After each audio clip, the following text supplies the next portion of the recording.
Selamat pagi, kita berjumpa di dalam kuliah Fisika Inti. Pada pertemuan minggu pertama ini, kita bersama-sama akan belajar tentang elemen mekanika kuantum. Ya, sebetulnya apa yang akan kita pelajari hari ini itu sudah pernah kalian diskusikan atau dibahas di dalam kuliah Fisika Atom. Jadi ini hanya mereview saja atau mengulang kembali apa yang sudah kalian pelajari di semester sebelumnya.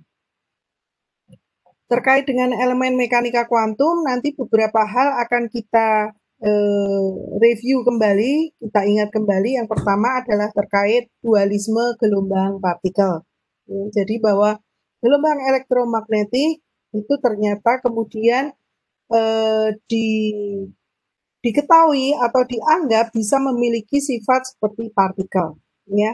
Hal itu berdasarkan yang pertama kali mengemukakan dalil atau postulatnya yang terkait dengan mekanika kuantum itu adalah Max Planck, ya. Jadi kalau kalian ingat waktu kita belajar tentang radiasi thermal itu ada black body, benda hitam, ya. Kemudian ada densitas radiansi itu, ya, ada persamaan Wien, persamaan Rayleigh-Jeans, keduanya memiliki keterbatasan, yang satu hanya tepat bisa menentukan radiansi pada frekuensi yang tinggi, sedangkan yang satunya itu lebih cocok kalau digunakan untuk menentukan radiansi pada frekuensi yang rendah.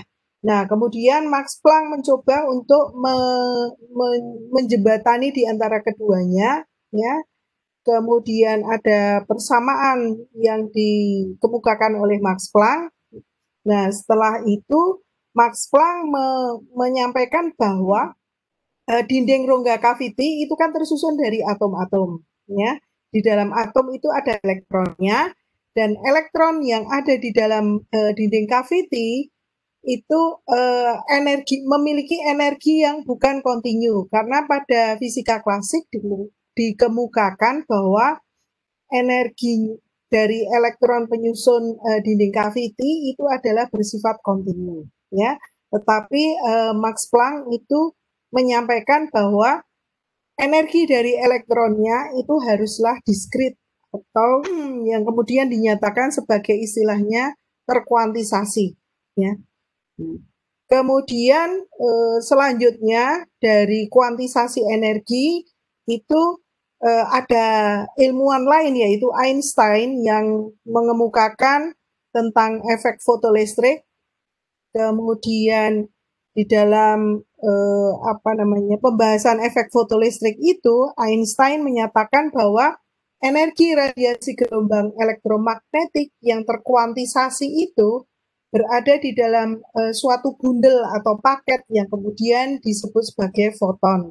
Dan istilah itu sampai sekarang kita gunakan. Einstein berpendapat bahwa selain radiasi gelombang elektromagnetik itu bisa merambat seperti gelombang, ya, ternyata radiasinya juga bersifat seperti partikel selama dipancarkan atau diserap. Nah, kemudian terkait dengan efek fotolistrik itu ada eksperimen yang pertama kali dilakukan oleh Hertz, ya. Jadi ini adalah skema dari eksperimen Hertz, yaitu dua elektroda, yang satu bertindak sebagai emitter, yang satunya difungsikan sebagai kolektor. Nah, kemudian ada cahaya yang dikenakan pada elektroda emiternya, ya. Nah, begitu elektroda emitter ini dikenai cahaya, kemudian terjadi pelepasan elektron, di mana elektron ini merupakan bagian dari atom yang menyusun logam emiternya. Nah, kalau elektron ini dikenakan beda potensial, ya, maka akan bisa bergerak menuju ke kolektornya.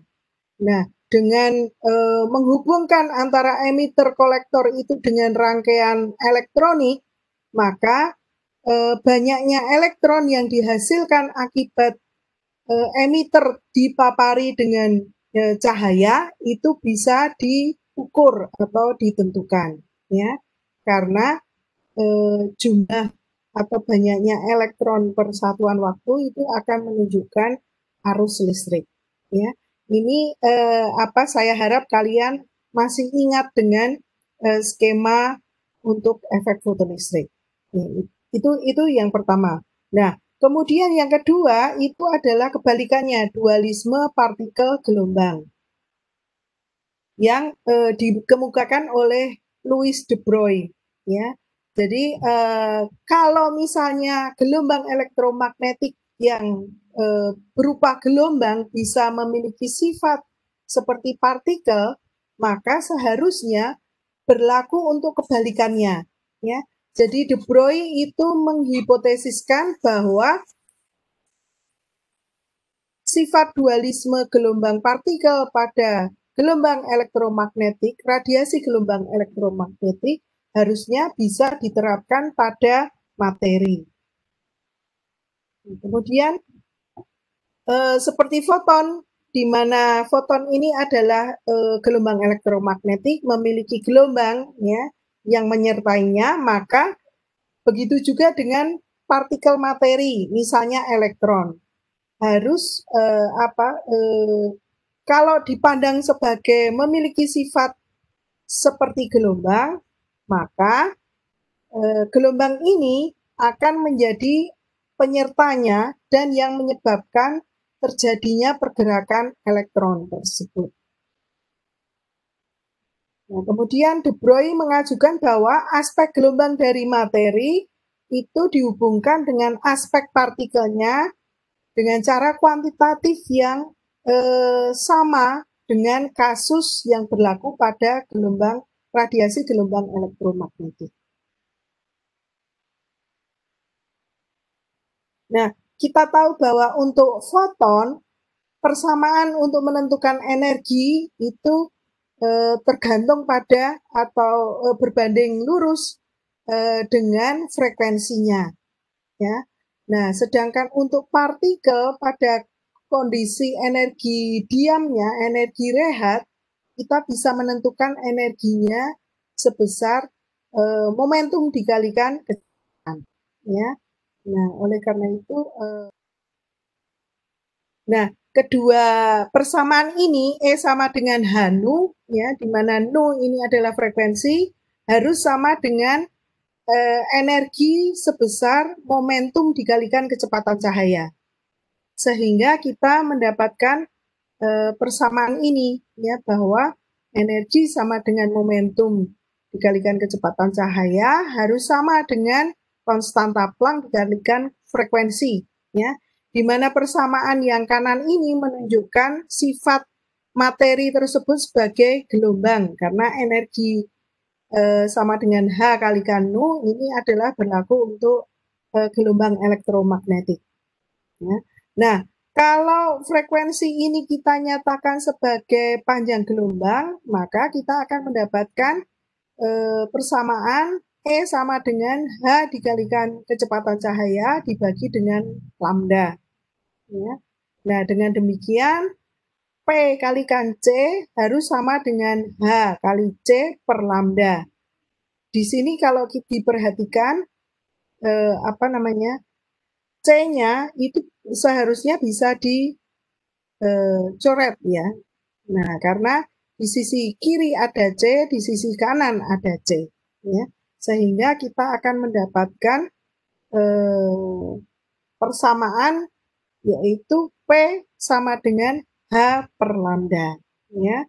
Jadi konsep partikel energi dan momentum itu bisa dihubungkan dengan konsep gelombang, frekuensi, dan panjang gelombang.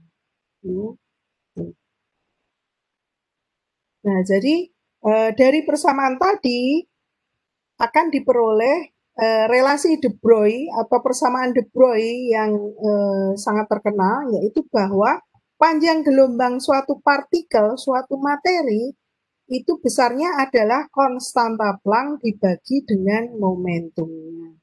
Ya. Jadi memang ini suatu terobosan yang luar biasa materi atau partikel yang memiliki massa ternyata memiliki panjang gelombang juga ya, seperti radiasi gelombang elektromagnetik, di mana besar lambda atau panjang gelombangnya tergantung pada momentumnya ya, berbanding terbalik dengan besar momentumnya.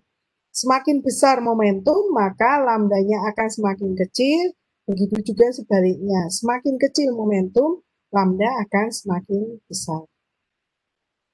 Ya. Nah, lambda ini kemudian yang dikenal sebagai panjang gelombang De Broglie, ya, yang berbanding terbalik dengan momentum dari materi tersebut selama bergerak tentu saja. Ya, momentum bisa ditentukan karena bendanya memiliki kecepatan tertentu. Nah, kemudian yang berikutnya, yang panjang gelombang De Broglie itu dikaitkan dengan kondisi kuantisasi Bohr, ya, di mana Niels Bohr itu terkenal dengan model atom hidrogennya, ya. Jadi Bohr itu memiliki asumsi bahwa untuk atom hidrogen momentum angular sistem elektron inti dalam keadaan stasioner itu harusnya merupakan kelipatan bilangan bulat dari H bar, di mana H bar ini adalah H per 2 pi atau konstanta Planck dibagi dengan 2 pi. Nah, De Broglie menunjukkan bahwa persamaan tersebut menyebabkan interpretasi fisis dari kuantisasi Bohr untuk momentum angular elektron dalam atom yang mirip hidrogen, yaitu kuantisasinya sama dengan kondisi standing wave ya, atau gelombang berdiri. Nah, kita lihat di sini skema kondisi kuantisasi Bohr ya. Jadi ini digambarkan sebagai suatu lingkaran ya, di mana di sini ada beberapa gelombang ya yang menunjukkan pergerakan dari partikel tersebut ya. Jadi harus diingat bahwa satu lambda itu adalah jarak antara satu puncak dengan puncak yang berikutnya atau satu simpul dengan simpul yang berikutnya ya.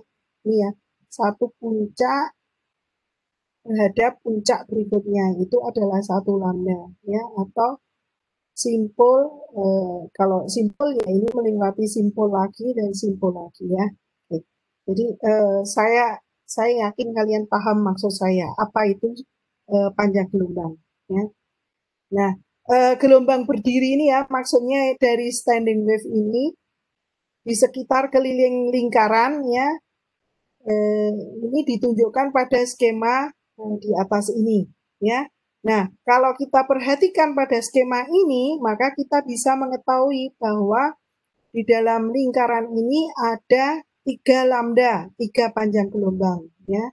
1, 2, 3.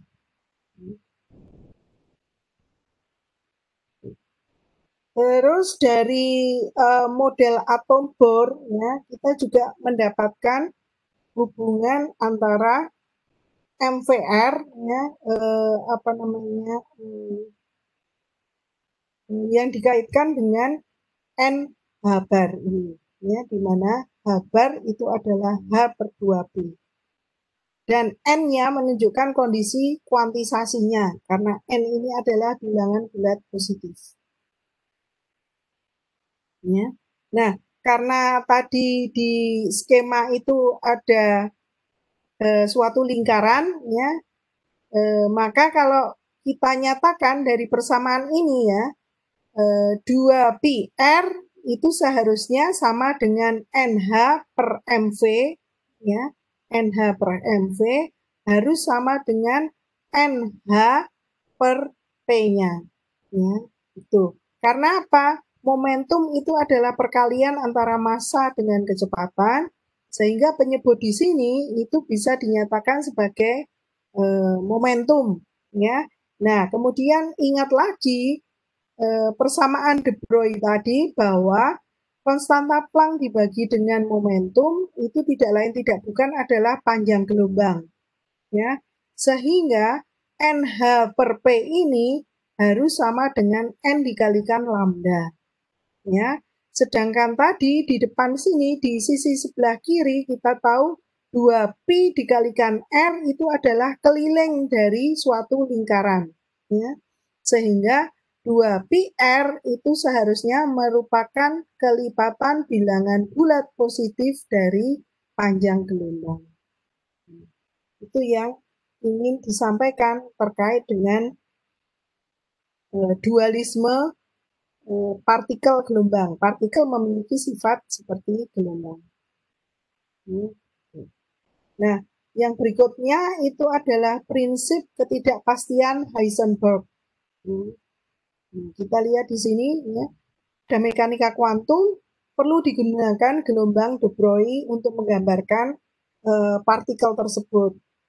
Kemudian karena partikel itu memiliki sifat gelombang yang menyertai pergerakannya, maka amplitudo gelombang itu bisa menjelaskan terkait dengan lokasi di mana partikel itu berada. Ya. Nah, kita lihat di sini ada dua skema gambar dari gelombang, ya. Yang satu itu kalau kita perhatikan di sini ada banyak sekali gelombang, sedangkan yang di gambar nomor 2 itu kita lihat hanya ada satu puncak saja, belum sampai menunjukkan satu panjang gelombang, ya. Nah, ini dua skema ini akan digunakan untuk kita memahami apa yang dimaksud sebagai ketidakpastian Heisenberg. Jadi ini gelombangnya adalah gelombang sinusoidal. Ya. Kalau kita perhatikan yang skema nomor 1 ini kita tidak bisa menentukan lokasi dari partikelnya. Mengapa seperti itu? Karena gelombangnya itu diperpanjang mulai dari minus tidak berhingga sampai plus tidak berhingga. Sehingga partikelnya kemungkinan dapat ditemukan dimanapun juga, ya, dari daerah mulai dari minus tidak berhingga sampai positif tidak berhingga. Ya. Panjang gelombangnya itu bisa ditentukan dengan pasti, ya, bahwa panjang gelombang merupakan jarak antara satu puncak dengan puncak yang berikutnya, ya. Kalau ada banyak gelombang seperti ini, gelombang sinusoidal, maka kita bisa menentukan panjang gelombangnya. Tetapi kalau diminta untuk menentukan letak atau posisi partikelnya, itu kita akan kesulitan karena bisa berada dimanapun juga, mulai dari tidak berhingga, minus tidak berhingga sampai ke positif tidak berhingga. Ya, berbeda dengan yang skema nomor 2 ini. Pada pulsa gelombang sempit ini, lokasi partikel itu dapat ditentukan dengan lebih pasti lagi. Karena apa? Ya, karena hanya ada satu pulsa gelombang yang sempit seperti pada skema tersebut. Tetapi kalau diminta untuk menentukan panjang gelombangnya, kita akan kesulitan. Mengapa? Karena hanya ada satu puncak saja. Sedangkan kita tahu panjang gelombang itu adalah jarak antara satu puncak dengan puncak yang lain. Ya. Nah, jadi pada skema yang kedua ini, lokasi partikel itu dapat ditentukan dengan tepat. Tetapi kita akan kesulitan kalau diminta untuk menentukan panjang gelombang atau lambdanya. Ya. Nah, itu yang kemudian ingin dikemukakan oleh Heisenberg, ya, bahwa karena panjang gelombang itu dikaitkan dengan momentum, ya, menurut postulatnya de Broglie, maka penentuan panjang gelombang yang tidak pasti itu bisa dikaitkan dengan penentuan momentum partikel yang tidak pasti. Ya. Nah, jadi kita lihat di sini prinsip ketidakpastian Heisenberg, bahwa Heisenberg itu menyatakan eksperimen tidak dapat menentukan secara bersamaan nilai eksak, nilai pasti komponen momentum dari partikel dan juga nilai eksak posisi koordinatnya dalam waktu bersamaan. Ya, itu yang kemudian dikenal sebagai prinsip ketidakpastian Heisenberg. Ya. Nah, jadi sebaliknya, presisi pengukuran itu dibatasi oleh proses pengukuran itu sendiri, ya. Sehingga dari prinsip ketidakpastian Heisenberg kita mendapatkan ini hubungan seperti ini bahwa delta momentum pada sumbu X ya pada arah X dikalikan dengan delta lokasi atau posisi partikel berada itu haruslah lebih besar atau sama dengan H per 2 ya. Sekali lagi H bar itu adalah konstanta Planck dibagi dengan 2pi. Ya, tuh. Jadi delta Px ini merupakan ketidakpastian pengukuran momentum, sedangkan delta X itu menunjukkan ketidakpastian pengukuran posisi partikel. Prinsip ketidakpastian itu juga bisa dikaitkan dalam pengukuran energi dan waktu hidup atau lifetime-nya. Ya, kita perhatikan di sini prinsip ketidakpastian Heisenberg kalau dikaitkan antara energi dan waktu, ya, maka diperoleh delta E dikalikan delta T itu lebih besar sama dengan H bar per 2. Di mana delta E menunjukkan ketidakpastian energi sistem, kemudian delta T itu menunjukkan interval waktu untuk pengukuran energi atau rata waktu hidup atom pada kondisi tereksitasi. Itu. Nah, sekarang yang berikutnya kita bahas tentang pergerakan gelombang, ya. Nah, untuk memudahkan pembahasan kita batasi saja menggunakan gelombang sinusoidal, ya, bahwa tadi De Broglie menunjukkan dalilnya, postulatnya, partikel itu memiliki sifat gelombang, ya, kemudian sudah ada bukti eksperimen yang membenarkan apa yang dihipotesiskan oleh De Broglie, yaitu eksperimen yang terkait dengan difraksi elektron. Itu. Maka pergerakan partikel itu dapat dinyatakan sebagai suatu pergerakan gelombang, pergeseran gelombang. Ya. Nah, seperti tadi sudah saya sampaikan, untuk memudahkan pemahaman, kita menggunakan bentuk sinusoidal saja. Untuk waktu T sama dengan 0, kita tahu bahwa fungsi gelombang atau persamaan gelombangnya itu merupakan atau tergantung pada posisi X dan T-nya, ya. Maka karena bentuknya sinusoidal, kita mendapatkan si xt sama dengan A sin 2pi per lambda dikalikan posisi atau X, ya. Itu. Nah, ini adalah apa namanya? Huruf Greek Yunani, ya, yang dibaca sebagai si, ya. Jadi tulisannya memang pesi, tapi kita membacanya si ini saja, ya. Si itu nanti akan kita gunakan untuk menyatakan fungsi gelombang, ya.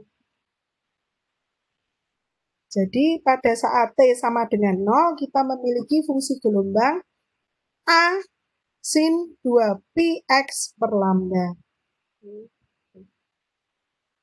Nah, fungsi si xt ini menyatakan amplitudo sesaat atau pergeseran gelombang sebagai fungsi posisi dan waktu T. Ya. Nah, pergeseran maksimumnya yang sebesar A itu yang kemudian kita kenal sebagai amplitudo. Nah, ada skema di sebelah kanan ini menunjukkan gelombang sinusoidal ya. Jadi warna biru itu adalah pada saat T-nya sama dengan 0. Sedangkan warna kelabu itu menunjukkan pergeseran gelombang yaitu pada saat T-nya sama dengan T0 atau sama dengan T ya. Nah, ini jarak antar puncak gelombang itu menyatakan satu panjang gelombang ya. Kalau diperhatikan sumbu Y-nya ini merupakan fungsi gelombang si xt yang tergantung pada dua peubah yaitu posisi, letak, dan waktu. Sedangkan sumbu X-nya menunjukkan letak atau posisi gelombang tersebut. Nah, kalau diperhatikan di sini terjadi pergeseran gelombang tadi. Kalau diasumsikan bahwa gelombangnya itu bergeser dengan kecepatan sebesar V, maka selisih antara gelombang yang berwarna biru dengan yang berwarna kelabu ini memiliki jarak sebesar kecepatan dikalikan waktunya, yaitu V dikalikan T0. Ya. Nah, dengan demikian kita bisa menentukan fungsi gelombang yang baru pada saat T-nya sama dengan T0 atau T, ya, yaitu bahwa suku X-nya itu harus dikoreksi dengan besaran minus VT. Mengapa minus VT? Karena gelombangnya bergeser ke arah kanan, ke arah sumbu X yang nilainya positif semakin besar.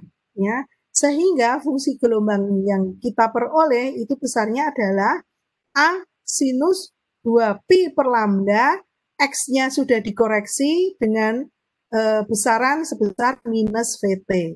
Ya, jadi akan kita peroleh fungsi gelombang yang baru ini. Dan ini berlaku untuk T-nya sama dengan T0 atau T. Nah, sekali lagi bahwa lambda di sini panjang gelombang itu didefinisikan sebagai jarak antara titik dalam gelombang dengan fase yang sama, ya. Jarak antara dua puncak positif atau jarak antara dua puncak negatif. Kemudian ada satu parameter lagi yang penting yaitu periode. Periode itu didefinisikan sebagai waktu yang diperlukan oleh gelombang untuk bergerak pada jarak 1 lambda atau 1 panjang gelombang. Ya. Nah, dengan demikian, kalau kecepatan pergeseran dari gelombang tadi besarnya adalah V, maka kita bisa menghubungkan antara lambda T dengan V, yaitu berdasarkan persamaan ini. Bahwa panjang gelombang sama dengan kecepatan pergeseran gelombang dikalikan periodenya.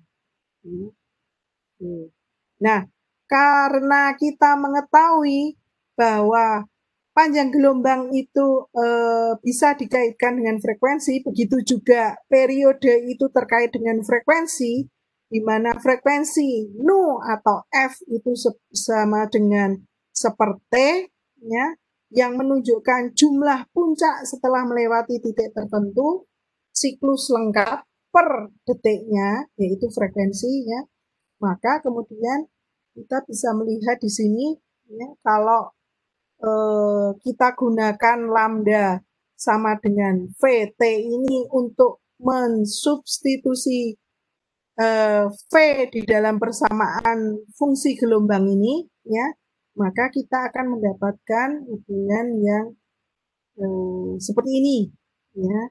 Jadi fungsi gelombang sama dengan A sinus 2pi X per lambda, ya. Tadi V-nya sudah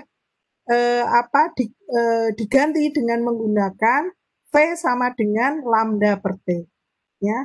Sehingga akan diperoleh ini T per periode, karena tadi lambda sama dengan V dikalikan T, ya. Sedangkan kalau kita nyatakan V-nya, maka kecepatan akan sama dengan lambda per T. Ya. Nah, tadi persamaan untuk fungsi gelombangnya adalah sin 2pi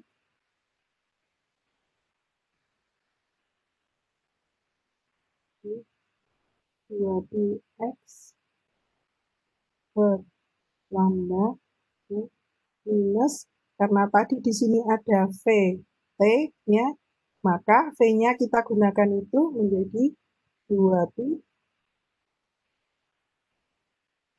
lambda per periode dikalikan T. Nah, sehingga di sini maaf, ini harusnya ada lambda di bawahnya ya, lambda di bawah, lambda dicoret ya, hilang, sehingga kita mendapatkan bahwa fungsi gelombangnya akan sama dengan A sin 2pi, kedua sisi ada 2pi, 2pi bisa keluar dari kurung ya, dikalikan X per panjang gelombang dikurangi waktu dibagi dengan periodenya ya, gitu. Jadi persamaannya sudah sesuai dengan yang di awal tadi ya.